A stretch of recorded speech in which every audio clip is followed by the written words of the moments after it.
Hello again, everybody, and welcome to the danjohnuniversity.com podcast.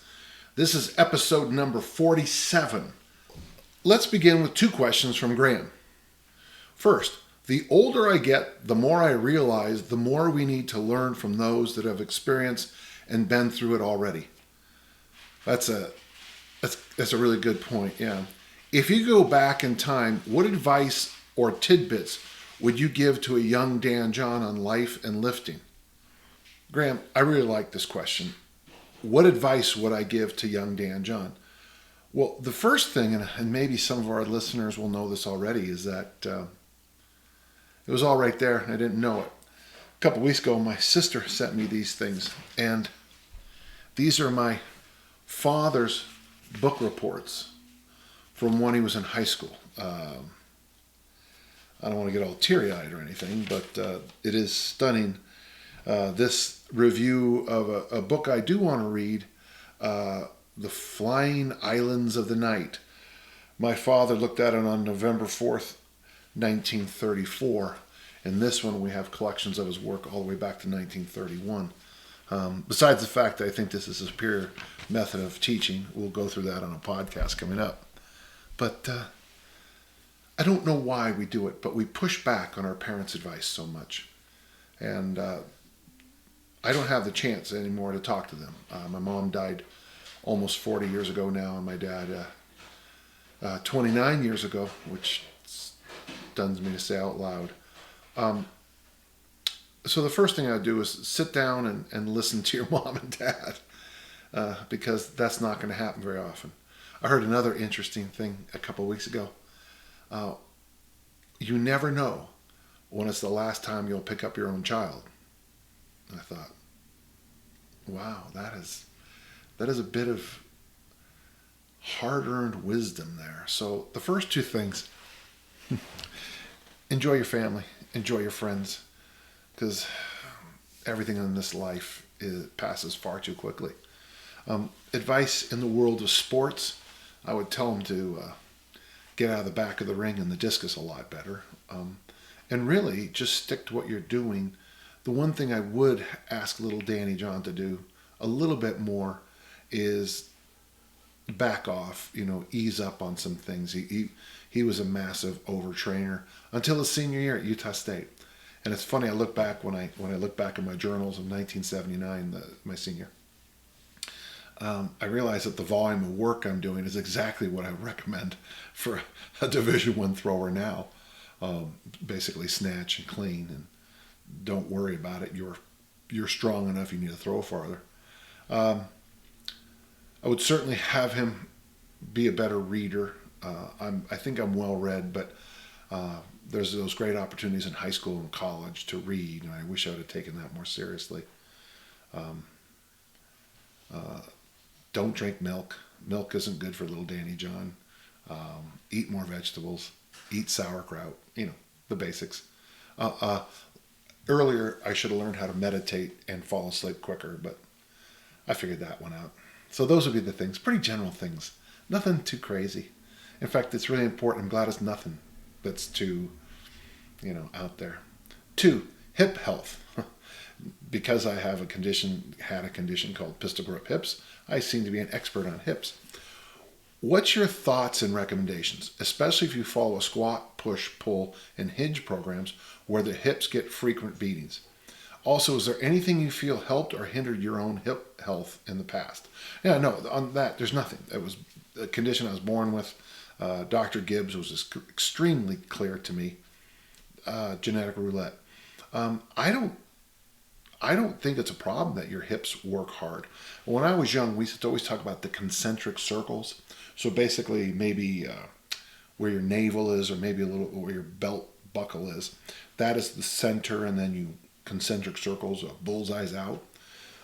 We've always known that elite performance comes from the hips. So if you want to be great, you gotta hinge, you gotta jump, you gotta squat, you gotta run hills. You gotta be powerful in that area. A big butt can fix a lot of problems, my friend, when it comes to athletic performance. I don't have any more general ideas, but the important thing is if you are having hip issues, be sure to get an x-ray of it and go to a competent surgeon, a competent orthopedic guy. I think that'll help a lot. Make sure you get that picture first, because that will tell you what's really going on. And of course, my doctor, Ross Brunetti, told me very clearly that the best thing you can do post-total hip replacement is squat and hinge and have the muscles build up to hold that thing in place. I hope that was helpful. We have a question from Travis. What are your thoughts on using the easy strength protocol for gymnastics movements like the muscle up, handstand push-up, and pistol squat? Well, Travis, easy strength comes in a sense from the gymnastics world.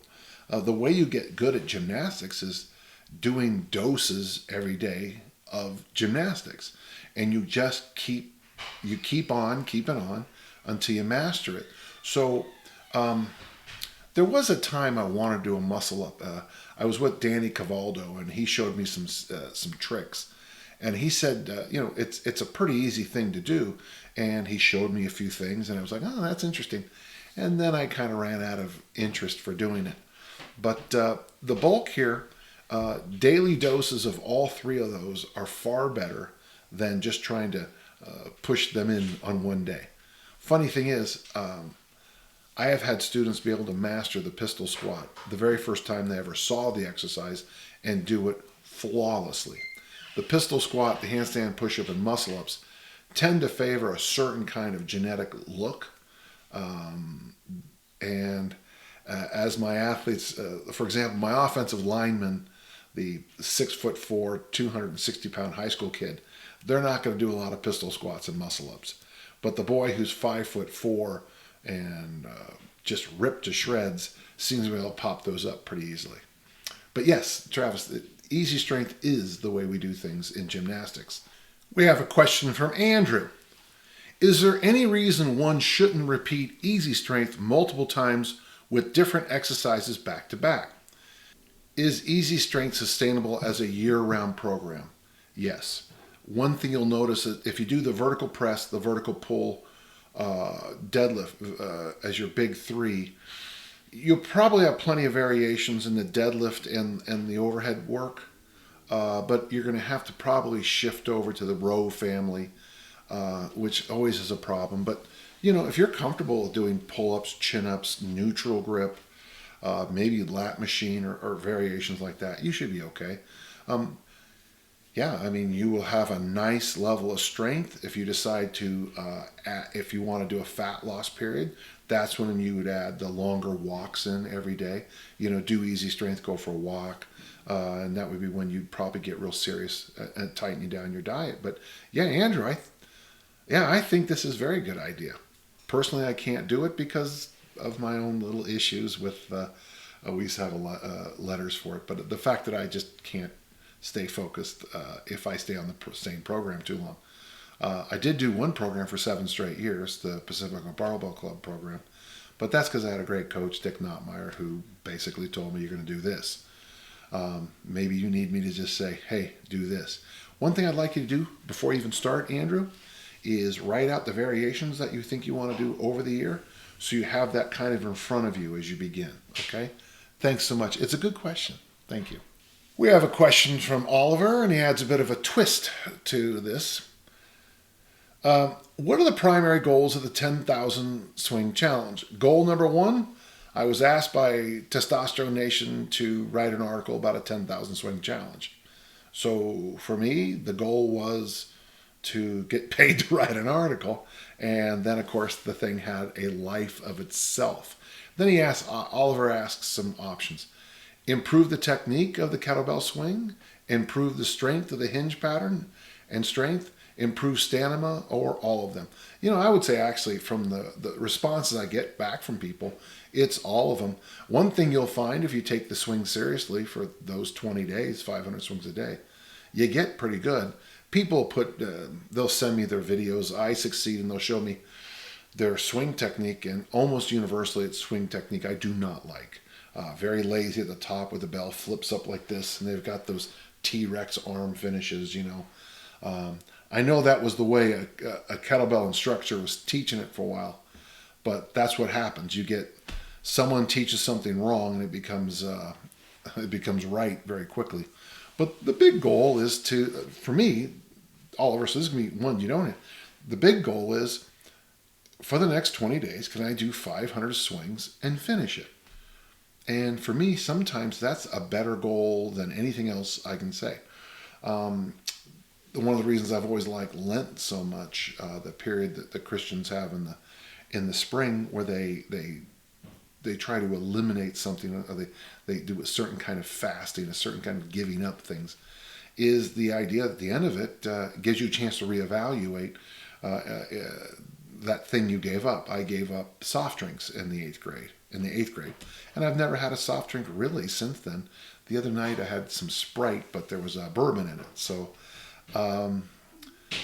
sometimes when you finish something like the 10,000 swing challenge or the 40-day workouts, when you finish it, you sit back and go, well, I waste a lot of time in training, or maybe I really miss, and whatever you fill in is probably something you crave a little bit.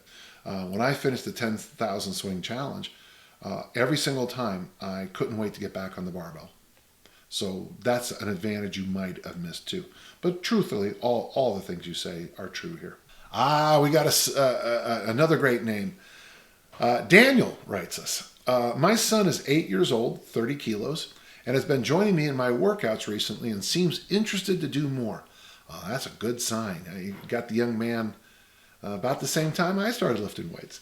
From your experience as a coach, when is the right time to take it from casual and onto something more specific for him? What is the right age? Boy, I would say this. If a child has an interest in art or reading or music, I would open up opportunities for them, and maybe they're not born to do it. Or maybe it's just a short, fleeting thing. But supporting a child's interest, I think, is always important. A friend of ours, one of their daughters, isn't a great reader. And there's a series of books called Harry Potter. And the other day I said, if you finish the 7 Harry Potter books, I'll give you some money. And it's a sizable number. Because for me, bribing a child to get reading in is a lifetime benefit. Getting your son to lift weights with you, the stories he's going to have when he's my age about you, and what a cool dad you are, how strong you were, and just for those memories when he's in his 60s. When is it time to go from casual into something more specific? Well, I mean, if you do, I don't know, like in the United States, we had something called the Junior Olympics, and that, of course, my coach, Dick Notmeyer, was very important in those. If you had something like that, and I don't remember where the ages start. Let's say it's 11 or 12, but if he was a lift in a few meets, there's some lifetime benefits for that. So maybe now casual, enjoy it, fun for a couple of years, and then if he's truly interested, begin to encourage him to go down those lines. What would be an appropriate program? Well, I would suggest teaching the basics of the power lifts, if you can, the Olympic lifts, and the general movements that most people know in the weight room. My first organized program was power cleans, military press, front squat, bench press. I still think those 4 are just fantastic. This has been the big question. How do I encourage the interesting parts without being the overbearing dad? I've seen so many helicopter moms and dads really ruin their kids' athletic career. The only thing I always go back to Luke 24, walk with him, just continually gauge his interest. If he falls in love with something else, then he does. But leave the door open, say, I'm going to go train, you want to join me? If he says no, then no is no. If he says, Dad, let's go lift, that's when you got him on the right side. Maybe have a close friend monitor that for you, somebody you trust. Just keep an eye out, because it can go from supportive, wonderful father to psycho helicopter dad very quickly. Or do I just encourage him to be safe and have fun and join dad when he's interested? I think that's the best idea of all. All right. Thank you, Daniel. Great name. We'll talk soon. We have a question from David. I'm about 3 weeks from completing easy strength, press, weighted pull-up, and deadlift. Around workout 20, I match my heaviest deadlift from the last time I did easy strength. On alternating days, I've been incorporating complex A and complex C, as I can now overhead squat since your suggestions in episode 42. I've really enjoyed the complexes and my newfound ability to overhead squat. Once finished with easy strength, I would like to do the Southwood program for 4 to 6 weeks. That's about as long as you're going to get that program to work. Is there a good way to program in pull-ups or hanging pull-ups, overhead squats, and complexes, swings, carries into the Southwood program? Yeah, just do them. I mean, you can certainly do them in the warm-up. You can do them after. I would keep the Southwood workout by itself and then tag things before and after it. Though I do like the fact that you're mixing easy strength with complexes. I am a huge fan of that, and I have a number of articles written about it here on the university site. Thank you. We have a question from Jake. Toward the end of a snatch workout, the kettlebell begins to pull on my left palm, resulting in a torn callus or blister. I don't seem to experience the same catching on my right palm. A typical snatch workout is 80 to 100 total reps with a 24 kilo bell, sets of 8 to 10 reps per arm. I regularly perform cleans, one-handed and two-handed swings without issue. Have you had experience with this in the kettlebell snatch? My first thought is grip strength, but I don't notice the difference between arms during one-handed swings. Could this be a form issue instead? Yeah, I talked about this on an early video, but when I see people ripping their hands up in the snatch, in the kettlebell snatch, very often it's because they're dropping the bell, not throwing the bell into a swing. Jake, I'm going to ask you to send me a video because that's going to help me a lot. And we might be able to see in 2 reps the issue.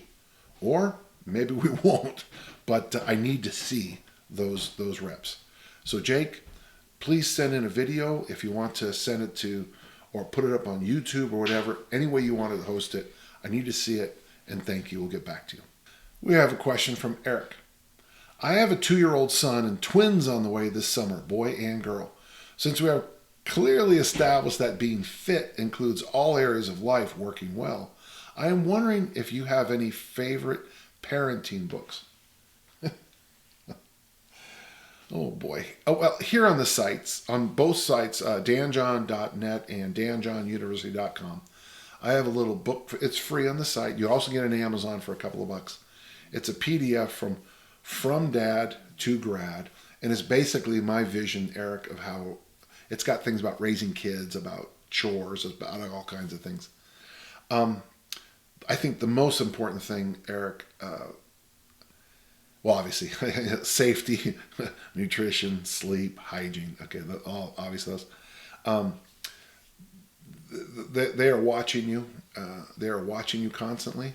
So if you sit in a chair when you get home and drink beer and watch TV, that will be the normal behavior for them. If you read books and you read out loud to them, my wife used to read Harry Potter a chapter every night to me and my daughters. Some of the best memories of my life. If you stay fit, if exercise is part of your life, if you bring them along on walks and things like that, your role modeling is by far the most important thing. Okay? So that's what I'd like you to do. You asked me about favorite parenting books. No, I think I read a few of them. There's a few called What to Expect While You're Expecting or something like that. And I found most of them to really have almost no value at all. Keep your health, Eric. Keep you and your wife. Keep your health. Stay fit. Drink lots of water. Eat vegetables. Make the kids eat vegetables as often as you can. Just make it part of what you do. Go for walks. Play games. Smile a lot. That's far more important, I think. Thank you, Eric. We have a just feedback from Dave. Every week I look forward to your podcasts and the ones that you do with Pat Flynn. You've always preached the value of loaded carries and call them game changers. Yeah. Because of your recommendations, I have done them, but usually here and there, or maybe once or twice a week, which is just fine. Over the past 2 months, I have been doing them as a finisher to my strength workouts 4 times a week, usually 10 minutes worth, and I vary the type that I do each day. 10 minutes is good. This includes farmer walks, suitcase carries, 1 and 2 kettlebell rack carries, 1 kettlebell waiter walks, and bag carries. You and I think alike. I recently started doing loaded wheelbarrow pushes up an incline, substituting them for prowler sled pushes. Okay? Since committed to loaded carries, I've begun to notice a huge difference in my fitness. My forearms have just swelled up, and as a result, my grip strength has finally increased, really increased. You were spot on with your recommendation, and I only wish I would have listened and committed sooner. Thank you for all you do to help us 50-plus crowd stay in the game. Well, thank you, David. Like a lot of people, once you discovered that doing the loaded carries helped, it helped. I call the suitcase carry, the farmer walk, the goblet squat, the overhead squat, and the front squat, walking planks. And I'm trying to get people to learn in my gym and any way I can that walking planks are the answers to so many issues. But thank you for the feedback. It helps me continue on the track I'm going. Varan writes, do you have any advice on teaching babies new skills like walking, rolling, and crawling? When is the right time for these things? Should I encourage early development or hold them back? There is so much conflicting information, and I'm curious of what your take is. Yeah, I think I would have to bow to my friend Tim Anderson with Original Strength. You want the baby to take their time learning because that's going to build up the vestibular system as well as every other system. But there's no need to push them. There's no need to push kids, I think. My sister-in-law, Tracy, has an interesting little line. She says, you'll never see a kid in kindergarten wearing diapers. They'll figure it out by then. And so I know a lot of parents push their kids to being potty trained, diapers and stuff. And I never thought there was any value of that. I always thought it was important that they make the connections themselves. So I would be on the side of not pushing your kid. In fact, I'd be on the side of push your kid in things like safety, hygiene, getting homework and chores done, and save it for and don't mess with the physical side of stuff, except as a role model, okay? And Warren, you must be a pretty good role model because you're writing me. All right, thank you. We have a question from Taylor. My overhead press has been going up nicely. As I've been adding weight, I've had a hard time keeping my upper back and hips square. My upper back tilts forward and feels like this spills my hips forward, and my lower back compresses. I think most people upper backs tilt backwards. It doesn't feel sexy hitting PRs, looking like a question mark. My lower back is also ached after press workouts. Well, when they got rid of the press from the Olympics in 1972, the number one thing most Olympic lifters said was how happy they were that their lower back wasn't going to hurt all the time anymore. So this is not uncommon. I just don't understand, Taylor, what you mean by your upper back tilts forward and spills your hips forward at the same time. But if you are compressing your lower back, I hate to say it, but that's kind of like welcome to the club. One thing that does seem to help get rid of this is going to double kettlebell or double dumbbell presses, because for whatever reason, getting the bar around the chin seems to make a lot of people lean excessively back. Also, do you have any general recommendations on exercises that improve posture? Well, I actually hired a woman one time to help me with my posture and my walking gait. That's one thing you can do is hire a specialist, but when I got done with it, I realized that the suitcase carry did more for my posture than the suitcase. That's a one-handed farmer walk, okay? So I have the weight in one hand and I walk, put on more load than you think. Stu McGill, the great Canadian spine specialist, agrees with me on this, which is nice. But for me, I would say it would be the suitcase walk, the suitcase carry. It really makes you you have to lock your whatever we call this now, the core column down with your obliques, and of course your obliques are working crazy because you're trying not to tilt over to the side the weight has, and every single step makes the whole system reconnect and rethink things. Well, there you go. Remember, if you have questions you want me to answer, send them to podcast@danjohnuniversity.com. Thank you very much.